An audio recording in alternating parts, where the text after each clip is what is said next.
মুর্শিদাবাদ জেলার জিয়াগঞ্জ ব্লকের তেতুলিয়া গ্রাম পঞ্চায়েতের অন্তর্গত ইন্দ্রডাঙ্গা গ্রামে পথশ্রী প্রকল্পের রাস্তা নির্মাণে চুরির অভিযোগকে ঘিরে চরম উত্তেজনা। অভিযোগ, সরকারি অর্থে নির্মিত রাস্তার সামগ্রী ও কাজের মান নিয়ে অনিয়ম হয়েছে। এই ঘটনার প্রতিবাদে রাস্তায় নামলো নাগরিক মঞ্চ। আজ ইন্দ্রডাঙ্গা গ্রামে নাগরিক মঞ্চের উদ্যোগে বিক্ষোভ ও প্রতিবাদ সভার আয়োজন করা হয়। বিক্ষোভকারীদের দাবি, পথশ্রী প্রকল্পের নামে রাস্তার কাজ করে একাংশ দুর্নীতির মাধ্যমে সরকারি টাকা আত্মসাৎ করেছে। দ্রুত এই ঘটনার তদন্ত করে দোষীদের বিরুদ্ধে কড়া ব্যবস্থা নেওয়ার দাবি জানানো হয়েছে। নাগরিক মঞ্চের পক্ষ থেকে জানানো হয়েছে, প্রশাসন যদি দ্রুত ব্যবস্থা না নেয় তাহলে আগামী দিনে আন্দোলন আরো বৃহত্তর আকার ধারণ করবে। এ বিষয়ে প্রশাসনের পক্ষ থেকে এখনো পর্যন্ত কোনো প্রতিক্রিয়া পাওয়া যায়নি।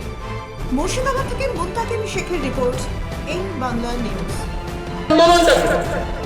আরো বেশি শক্তিশালী করতে পারি, আরো বেশি মানুষকে যদি আমরা এর মধ্যে সমাবেত করতে পারি, তাহলে এই রাস্তায় হবে, এইটা নিশ্চিত থাকতে পারি।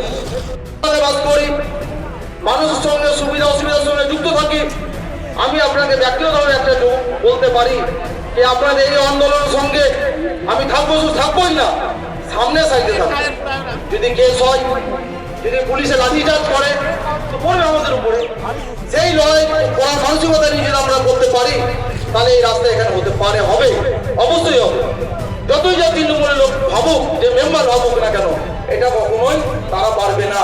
এটা যদি আমরা আমাদের জায়গায় ঠিক থাকতে পারি, সেই রাস্তাকে ক্যান্সেল করে আবার নতুন করে এই রাস্তায় জিওটেক করতে পারে, আমাদের লড়াই আন্দোলন এটা করতে পারে।